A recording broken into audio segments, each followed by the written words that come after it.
Now, today is our second class on law of demand.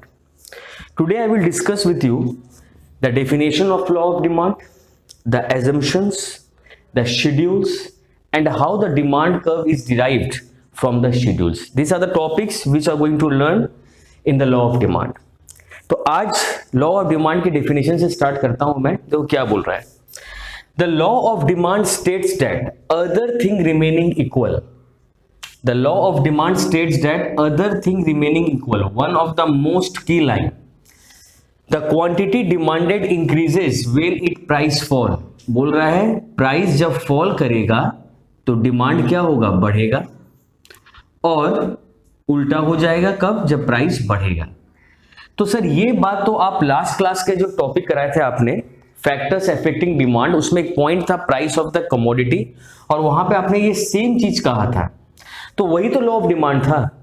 देखो वहां मैंने same चीज कहा था, लेकिन ये चीज मैंने नहीं कहा था अदर थिंग रिमेनिंग इक्वल। इसका मतलब सर क्या है? देखो डेफिनेशन के टर्म्स में अगर आप इसको याद करना चाहो तो आराम से याद कर लोगे, लेकिन इस वर्ड, इस लाइन का मतलब समझ लो क्या है। सोचो, मैं आपको एग्जांपल देता हूं।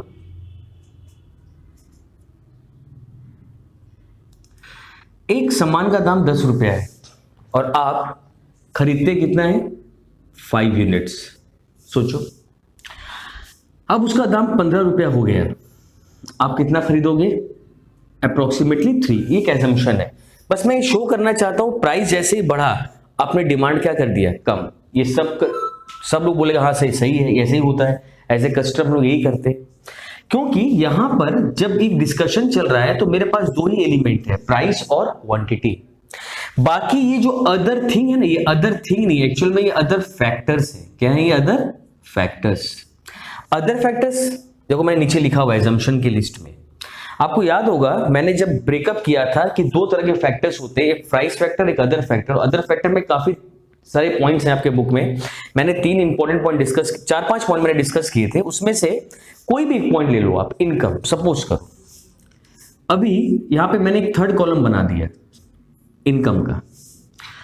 पहले आपका इनकम 5,000 था।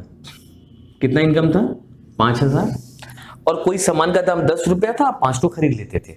चलो ठीक है, अभी भी अगर इनकम 5,000 होगा, नो चेंज, और उस सामान का दाम बढ़ जाएगा तो आप क्या बोलोगे, नहीं नहीं मेरा तो इनकम बढ़ा नहीं है, जो था वही है। तो आप एक काम करो, घर में बोलोगे कम खरीदो, अब इतना लोग अफोर्ड नहीं कर सकते।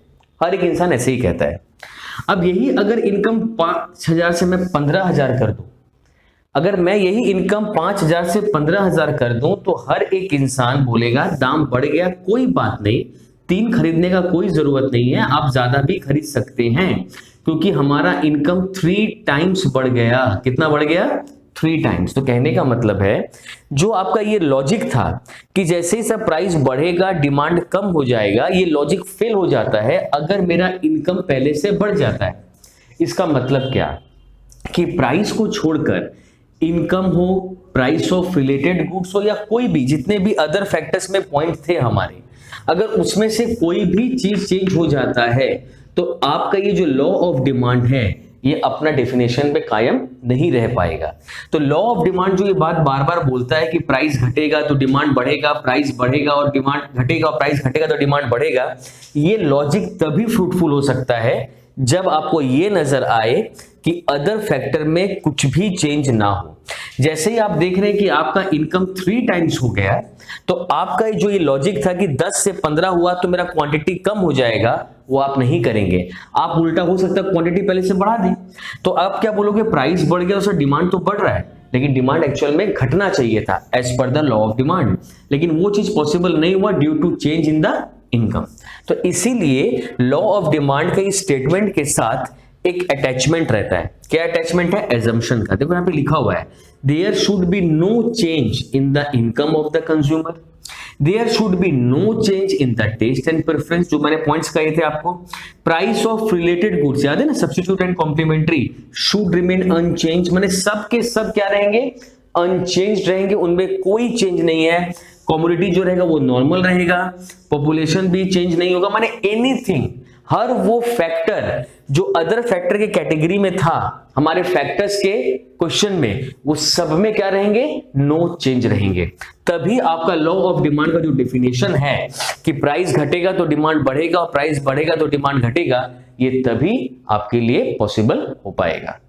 Now the next topic is the demand schedule. देखो शेड्यूल वर्ड का मतलब क्या होता है, जब आपको स्कूल में आपकी रूटीन मिलती है, कौन सा दिन कौन सा एग्जाम है, कौन सा डे है, कितना टाइमिंग पे एग्जाम स्टार्ट होगा, कितना बजे एंड होगा, तो ये जो इंफॉर्मेशन होता है वो आपको एक चार्ट में टेबुलर फॉर्म में मिलता है।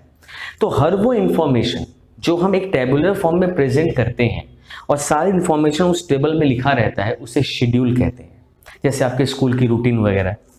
तो डिमांड शेड्यूल क्या होता है सर? तो देखो, the demand schedule is also a tabular statement. ये भी क्या है, तो टेबुलर स्टेटमेंट ही है that shows different quantities of a commodity that would be demanded at different price। मतलब अलग अलग दाम पर कितना कितना क्वांटिटी परचेज करे गए, इस इंफॉर्मेशन को जब हम टेबुलर फॉर्म में प्रेजेंट करते हैं उससे कहते हैं डिमांड शेड्यूल।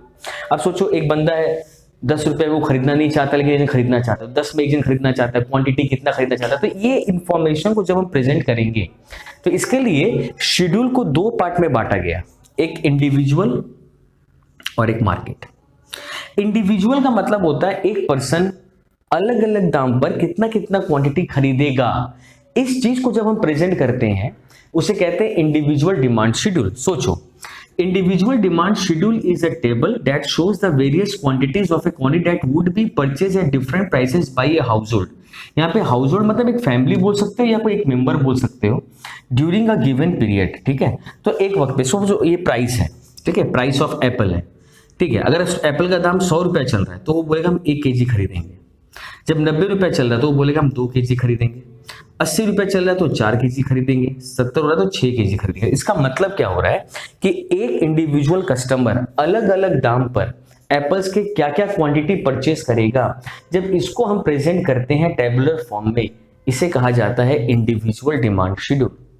नेक्स्ट है मार्केट डिमांड शेड्यूल। देखो मार्केट मैंने क्या लिखा है, market demand schedule is a table which shows the various quantities, देखो वेरियस रिपीट हो गया 2 बार, various quantities of a commodity that all the buyers का मतलब समझ में आ रहा है आपको, all the customers in a locality willing to purchase at different prices, वो लोग क्या क्या खरीदना चाहते हैं। सोचो 100 रुपया दाम है, कस्टमर एक तो ए मैंने ले लिया, तो जब मैं खाली ए के रेस्पेक्ट में बात करूंगा तब वो इंडिविजुअल है, जब खाली मैं बी के बारे में बात करूंगा तब वो इंडिविजुअल है, लेकिन जब मैं दोनों को जोड़ दूंगा तब वो मार्केट हो जाता है। तो सोचो 100 रुपया में ए 1 खरीदना चाहेगा और बी 2 kg खरीदना चाहेगा, टोटल कितना kg हो गया, 3 kg, दोनों को बस ऐड करना है। तो इस तरह के शेड्यूल्स को बोला जाता है मार्केट डिमांड शेड्यूल। तो कहने का मतलब है कि शेड्यूल का एक ही पर्पस है कि आपको इंफॉर्मेशन टेबुलर फॉर्म में क्या करेगा, दे देगा कि कौन से दाम पर कितना क्वांटिटी क्या हो रहा है, डिमांड हो रहा है। नाउ डिमांड कर्व क्या होते हैं और इसको डिराइव कैसे करेंगे।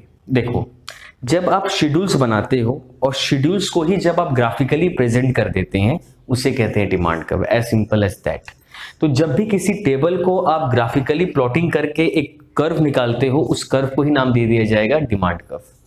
देखो the picturisation of the demand schedule, तो डिमांड शेड्यूल को ही जब आप पिक्चराइजेशन करते हैं या ग्राफिकल वे में प्रेजेंट करते हैं उसी को कहते हैं डिमांड कर्व। वो क्या शो करता है, different quantities demanded at various order price, तो अलग अलग क्वांटिटी अलग अलग प्राइसेस पे कितना हम लोग डिमांड करते हैं। यहाँ पे भी वही 2 है, इंडिविजुअल और मार्केट। देखो इंडिविजुअल डिमांड कर्व का मतलब क्या है, वही बात है। इंडिविजुअल डिमांड कर्व का मतलब होता है कि एक अकेला कंज्यूमर एक सामान का डिफरेंट प्राइसेस पे कितना क्वांटिटी डिमांड करेगा, जब उसको ग्राफिकली प्रेजेंट करते हैं तब वो बन जाता है इंडिविजुअल डिमांड कर्व। और मार्केट डिमांड कर्व एकदम वही है कि सारे कस्टमर्स एक सामान का अलग अलग प्राइसेस पे कितना क्वांटिटी परचेस करेंगे, जब इसको प्रेजेंट करते हैं तब आ जाता है मार्केट डिमांड कर्व। अब मैं आपको कर्व बनाकर दिखाता हूं। देखो यहां पर एक एग्जांपल हम लेते हैं। सोचो प्राइस एंड क्वांटिटी, प्राइस 100 है, क्वांटिटी 1 है, 90 है, 2 है, 80 है, 3 है, 70 है, 4 है। सोचो एक कस्टमर के रिस्पेक्ट में मैं ये बनाना चाह रहा हूं, ठीक है, इंडिविजुअल के लिए। ठीक है, आप क्या करोगे ये हो गया वाई एक्सिस, ये हो गया एक्स एक्सिस, ये ओरिजिन, ये हो जाएगा क्वांटिटी डिमांडेड, और ये हो जाएगा प्राइस। ठीक है, प्राइस क्या था सोचो, मैं यहाँ से ले लेता हूँ 10 20, सॉरी यहाँ से मैं ले लेता हूँ 20 40 60 80 100। क्वांटिटी लेता हूँ 1 2 3 4 5। क्लियर है? अब सोचो 100 रुपये दाम तो मैं कितना खरीद रहा था, एक, तो आप क्या करोगे, ऐसे आओगे, ऐसे आ जाओगे, ये आ गया आपका 100 रुपये पे। फिर 90 था, 90 कहाँ आएगा, 100 और इसके बीच में ले लो आप, 90 कितना 2, तो ये आ जाएगा। 80 पे कितना खरीद रहे हो आप, 3, ये आ जाएगा। 70 पे कितना खरीद रहे हो आप, 4, ये आ जाएगा। ये सारे पॉइंट्स आपको दिख रहे हैं, इनसे मैं एक कर्व बना लूँगा, ये हो जाएगा डिमांड कर्व। और डिमांड कर्व हमेशा डाउनवर्ड स्लोपिंग होता ही है because of the negative relation between price and demand. इन दोनों के बीच में रिलेशन क्या है, नेगेटिव है। जब ये बढ़ता है तो ये घटता है, और ये घटता है तो ये बढ़ता है। तो ये जब हम जानते हैं कि जब भी प्राइस घटेगा तो डिमांड बढ़ेगा, और जब भी प्राइस बढ़ेगा तो डिमांड घटेगा, क्योंकि इनके बीच में नेगेटिव रिलेशन है। तो कर्व हमेशा कहाँ जाएगा, डाउनवर्ड स्लोपिंग होता है। ये था इंडिविजुअल डिमांड। अब मैं आपको मार्केट के बारे में समझाता हूँ। देखो सपोज करो इसी एग्जाम्पल को मैं कंटिन्यू कर लेता हूँ, ठीक है। सोचो ये क्वांटिटी ए के रिस्पेक्ट में था, अब एक क्वांटिटी बी के रिस्पेक्ट में मैं शेड्यूल बनाया था 2 4 6, 2, इसको मैं 2 3 4 5 कर देता हूँ, 2 3 4 5, तो टोटल मैं कर देता हूँ 3 5 7 और 9। अब देखो मैं अगर ग्राफ बनाऊँ तो आप इंडिविजुअल एक एक को बना सकते हो, फिर ऐड कर लेना, कोई मतलब नहीं उससे। तो 20 40 60 80 100,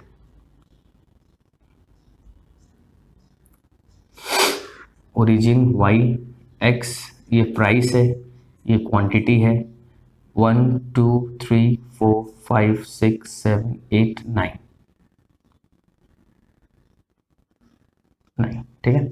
देखो जब 100 रुपये दाम था तो टोटल डिमांड कितना था मेरा, 3, ये रहा 100, ये रहा 3, ये आ गया। जब 90 था तो कितना था, 5, तो मैं 90 में आ गया, और कहाँ पे आ गया 5। 80 में कितना था, 7, उसके बाद 70 पे कितना था, 9। क्लियर है? तो देखो ये अब सबको अगर आप ऐड कर दो, समेशन कर दो, ये हो जाएगा मार्केट डिमांड कर्व। इसको डीएम से भी आप डिनोट कर सकते हैं। तो ये बन गया आपका मार्केट डिमांड कर्व। तो ये था आपका demand curve and it's derivation. Now the next question is why does demand curve slopes downward. देखो क्यों डिमांड कर्व नीचे की तरफ जाता है। तो देखो ये एक बेसिक सा फंडा है कि डिमांड कर्व नीचे क्यों जाता है सर। तो डिमांड कर्व नीचे जाने का एक सबसे प्रोमिनेंट रीजन है प्राइस एंड क्वांटिटी डिमांडेड का नेगेटिव होना। तो ये रीजन तो मैंने आपको पिछले क्लास में भी कहा, पिछले टॉपिक में भी कहा कि जब भी दो चीज जो आप मेजर करते हैं अगर उनके बीच में रिलेशन नेगेटिव है तो डाउनवर्ड होगा, पॉजिटिव है तो अपवर्ड होगा। एक बेसिक रूल होता है किसी भी कर्व को ड्रॉ करने का। लेकिन इसके अलावा भी इसमें कुछ पॉइंट्स हैं जो हम डिस्कस करेंगे आज आपके साथ, जो है पहला law of diminishing marginal utility. देखो लॉ ऑफ डिमिनिशिंग वर्ड का मतलब होता है डिक्रीज होना, घटना। यूटिलिटी वर्ड का मतलब होता है सेटिस्फैक्शन। तो सर मार्जिनल का मतलब क्या होता है, एडिशनल। इसका मतलब क्या है, जब भी किसी भी कमोडिटी का एडिशनल यूनिट अगर आप कंज्यूम करते हैं सक्सेसिवली, मतलब लगातार, तो आपको मिलने वाला सेटिस्फैक्शन हर बार पहले से क्या हो जाता है, कम। फॉर एग्जाम्पल देखो, अगर आप घर जाते हो, गर्मी लगा है तो प्यास बहुत तेज लगता है आपको, थर्स्ट बहुत ज्यादा है, तो पहला ग्लास ऑफ वाटर जिस इंटेंसिटी के साथ आप पी जाते हो, सेकंड ग्लास ऑफ वाटर आप पीते जरूर होंगे घर में, थर्ड भी पीते होंगे, लेकिन जो इंटेंसिटी वो आस्ते आस्ते कम हो जाता है, क्योंकि पहले ग्लास ऑफ वाटर से कहीं ना कहीं आपका थर्स्ट जो था, प्यास जो था, वो बुझ जाता है। तो सेकंड ग्लास ऑफ वाटर आप पीते तो हैं लेकिन उस इंटेंसिटी से नहीं पीते। इसका मतलब क्या है कि किसी भी सामान का अगर हम सक्सेसिव यूनिट खरीदते जाएं तो हमको ये पता तो चल गया कि उससे मिलने वाला सेटिस्फेक्शन क्या होने वाला है, कम। अगर सोचो कोई कमोडिटी 10 रुपए का था, मैंने एक तो खरीदा और मैंने कंज्यूम कर लिया। कोई भी इंसान, एक बात याद रखना, कभी भी कोई सामान अगर खरीदता है तो उसके पीछे उसके दिमाग में एक सोच रहता है कि अगर मैं इस पे 10 रुपया खर्च कर रहा हूं तो कम से कम इससे मुझे 10 रुपया उससे ज्यादा का सेटिस्फेक्शन मिलना चाहिए। अगर कोई इंसान 10 रुपए में एक सामान खरीदता है और उसको लगता है कि इससे मेरे को 15 रुपए का सेटिस्फेक्शन मिला, 15 रुपए का मिला सर, मतलब कि मुझे ऐसा लग रहा है कि 10 रुपए का वर्थ नहीं था, इसका दाम 15 होना चाहिए था, ये मेरा एजम्पशन है क्योंकि मेरे को बहुत अच्छा लग रहा है। ठीक है, तो कहने का मतलब क्या है कि 10 रुपए का चीज देख अगर आपको लग रहा है कि 15 का सेटिस्फेक्शन मिल रहा है तो ये कमोडिटी वर्थ बाइंग है, तो आप खरीदते हैं। सेकंड, जब टाइम आप वही खरीदने जाते हैं, जब वही खरीदते हैं सक्सेसिवली, तो उसके लिए आप 10 रुपया देना पसंद नहीं करेंगे, 10 रुपया दे भी देंगे, चलो भाई 12 का सेटिस्फेक्शन मिल रहा है, क्योंकि हर बार आपको मिलने वाला सेटिस्फेक्शन पहले से क्या होने वाला है, कम। सपोज करो आपने पहला यूनिट खरीदा, चौथा यूनिट खरीदा, तो आपका जो मार्जिनल यूटिलिटी है वो अगर पहला 15 था, फिर वो 12 हो जाएगा, फिर वो 10 हो जाएगा, फिर वो 8 हो जाएगा, तो हर बार आपका सेटिस्फेक्शन कम हो रहा है। अगर सोचो किसी भी सामान का दाम 10 रुपया है तो आप पहले यूनिट खरीदना पसंद करोगे, हाँ भाई 10 रुपया देके 15 का सेटिस्फेक्शन मिल रहा है। आप दूसरा भी खरीदने का पसंद करोगे, हाँ भाई 12 का सेटिस्फेक्शन मिल रहा है। तो ये जो सेटिस्फेक्शन का कॉलम मैंने बनाया है हाइपोथेटिकल है, मेरा ये सोच है। तीसरा का दाम भी है 10, तो तीसरा भी सर खरीद लेंगे, कोई बात नहीं ना, 10 रुपया खर्चा अगर हो रहा है और 10 रुपया का सेटिस्फेक्शन मिल रहा है तो मेरे को लॉस तो नहीं हो रहा है। चौथे आने पर आप एक डिसीजन लेंगे कि नहीं, चौथा तो मैं नहीं खरीदूंगा क्योंकि 10 रुपया खर्चा हो रहा है, 8 का सेटिस्फेक्शन मिल रहा है। तो कहने का मतलब है, लॉ ऑफ डिमिनिशिंग का मतलब ही ये होता है कि जब आप ये परचेजिंग डिसीजन लेते हैं कि कहां पे मुझे एंड करना है, कितना क्वांटिटी खरीदना है, ये डिपेंड करता है MU इक्वल्स टू प्राइस पे। तो जहां पे कस्टमर्स को लगता है कि प्राइस और MU बराबर हो गया है, वही मेरा सेटिस्फेक्शन सबसे ज्यादा है। फॉर एग्जाम्पल बता देता हूं, अगर आप ये एग्जाम्पल देखो, 3 यूनिट आपने खरीदा, टोटल आपका सेटिस्फेक्शन कितना हुआ, 15 प्लस 12 प्लस 10 यानी कितना हुआ, 37, जबकि खर्चे कितने रुपए हुए, 30 रुपए खर्चे हुए। इसका मतलब क्या है कि एज अ पर्सन जब आप देखते हैं कि 10 रुपए के नीचे चला गया तो मैं वो चीज नहीं खरीदता क्योंकि मुझे लगता है ये वर्थ बाइंग नहीं है। तो 10 रुपए से कम अगर हो जाता है मेरा satisfaction in terms of money तो मैं वो नहीं खरीदूंगा। तो लास्ट परचेजिंग यूनिट मेरा क्या रहेगा, जहां पे MU इक्वल्स टू प्राइस होगा। तो यहाँ पे ये लिखा हुआ है, law of diminishing margin utility states that with increase in the unit of a commodity consumed every additional unit gives lesser satisfaction. तो हर बार एक सेटिस्फेक्शन मेरा पहले से क्या होने वाला है, कम होने वाला है, दैट इज MU फॉल, जो मैंने आपको टेबल में दिखाया, MU fall with increase in its consumption. तो कंज्यूमर विल मैक्सिमाइज, तो कंज्यूमर अपना मैक्सिमाइज कहां पे करेगा सेटिस्फेक्शन। देखो कस्टमर रैशनल है, रैशनल वर्ड का मतलब क्या होता है इकोनॉमिक्स में कि कंज्यूमर का हमेशा फोकस एक ही चीज पे रहता है, टू मैक्सिमाइज हिज और हर सेटिस्फेक्शन। तो अगर कस्टमर अपना सेटिस्फेक्शन को मैक्सिमाइज करना चाहता है तो वो कहां पे रुक जाएगा, जहां पे MU और प्राइस क्या होंगे, इक्वल होंगे। तो ये था आपका पॉइंट नंबर 1। इसका मतलब समझ में आ गया कि प्राइस अगर घटते जाएगा तो हम डिमांड करते हैं, लेकिन up to a certain limit, and the limit क्या है, जहां पे प्राइस इक्वल्स टू क्या रहेगा, MU रहेगा।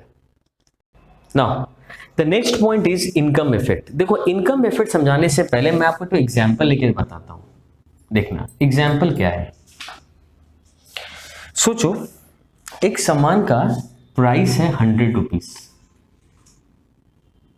और आप एक क्वांटिटी खरीदते, सडनली उसका दाम 25 रुपया हो गया, तो आप कितना खरीद सकते हैं, सर 4 तो खरीद सकते हैं, क्योंकि पहले भी मेरा खर्चा 100 रुपया हो रहा था और अभी भी खर्चा 100 रुपया हो रहा है।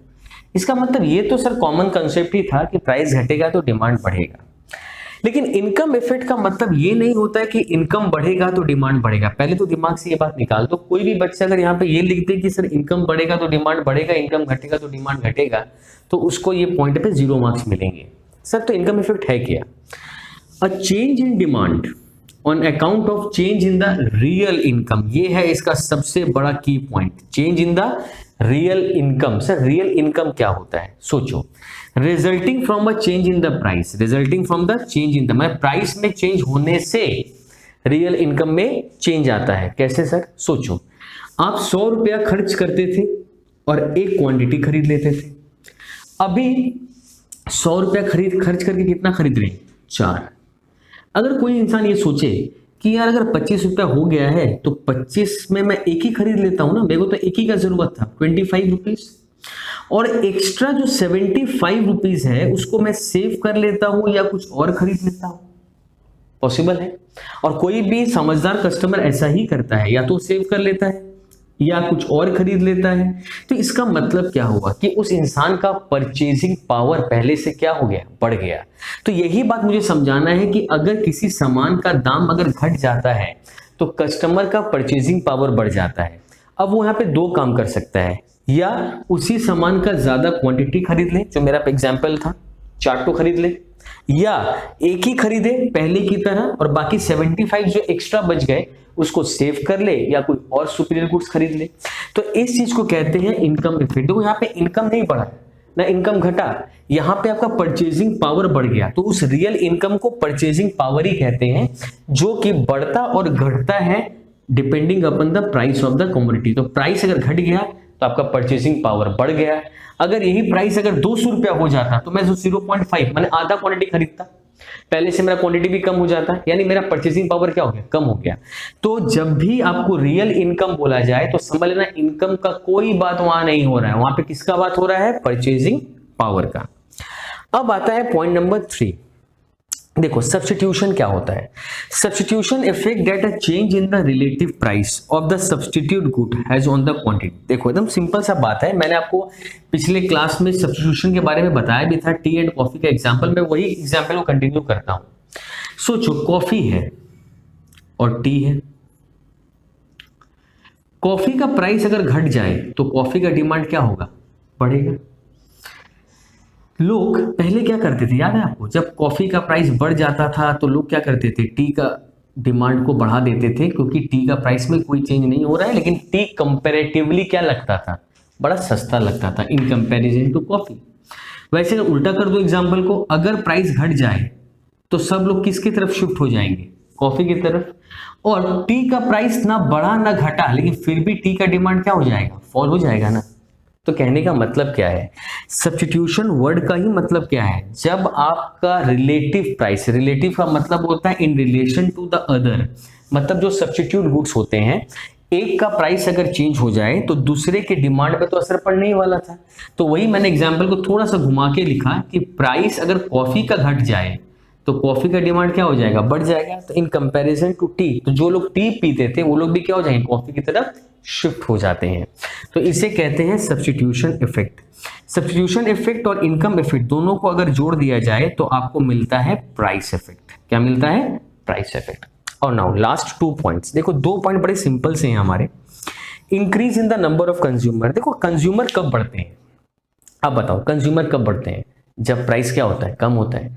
एक सामान है काफी महंगा है, वो रिच पीपल लोग खरीदते हैं और हम लोग नहीं अफोर्ड कर पाते ड्यू टू एक्सपेंसिव आइटम। अब सडनली क्या होता है, उसका दाम थोड़ा सा कम होता है, तो जो मॉडरेट इनकम पीपल है या मिडिल क्लास पीपल है उसको भी अफोर्ड करने लगते हैं। तो सडनली मार्केट में उसका नंबर ऑफ कंज्यूमर्स क्या हो गया, बढ़ गया। अब क्या हुआ कि उसका प्राइस और घट गया, तो जो पुअर पीपल हैं जिनका सपना होता था कि मैं भी खरीदूंगा, वो लोग भी क्या करने लगे, उसको अफोर्ड करने लगे। तो अल्टीमेटली उसका मार्केट में डिमांड क्या हो गया, बढ़ गया, नंबर ऑफ कंज्यूमर्स क्या हो गए, बढ़ गए। तो कहने का मतलब क्या है, अगर प्राइस घटेगा तो डिमांड तो बढ़ना ही है, तो नंबर ऑफ कंज्यूमर्स भी क्या हो जाएंगे, बढ़ जाएंगे। अब आता है several uses of a commodity. ये भी मैंने आपको पहले कहा था कंपोजिट डिमांड में। सेवरल यूजेस का मतलब होता है जिस सामान का बहुत सारे यूजेस होते हैं। तो सोचिए मिल्क का एग्जांपल लेते हैं। मिल्क हम लोग पीते हैं चाय में, कॉफी में, मिठाई बनाने में, दही में, लस्सी में, तो काफी जगह पे मिल्क का इस्तेमाल होता है। तो अगर मिल्क महंगा हो जाए तो हम लोग उसको खाली चाय बनाने के लिए इस्तेमाल करेंगे या कॉफी बनाने के लिए इस्तेमाल करेंगे। लेकिन वैसे ही अगर मिल्क सस्ता हो जाए तो उससे हम दही जमाएंगे, पनीर बनाएंगे और भी बहुत सारे आइटम्स हम लोग तैयार कर लेते हैं। तो सेवरल यूजेस का मतलब क्या हुआ, जैसे ही मिल्क का प्राइस कम होगा उसका डिमांड क्या हो जाएगा, बढ़ जाएगा। तो ऑल टोटल कॉन्सेप्ट क्या था, कॉन्सेप्ट तो घुमा फिरा के वही आ गया कि प्राइस अगर फॉल करे तो इनकम, कस्टमर्स का नंबर बढ़ जाता है। प्राइस अगर कम हो जाए तो हम क्वांटिटी परचेज से ज्यादा यूज करते हैं। इनकम प्राइस अगर कम हो जाए तो हमारा परचेसिंग पावर बढ़ जाता है। प्राइस अगर कम हो जाए तो हम लोग ज्यादा क्वांटिटी खरीदते हैं, जब तक एमयू मेरा फॉल करता रहता है और इक्वल हो जाता है। तो कहने का मतलब ये पांचों पॉइंट आप जरूर से इसको याद कर लेना, ये पांचों one of the most important question है। तो आपका ये जो मेरा क्लास था रिगार्डिंग डिमांड कर्व ये खत्म हो चुका है।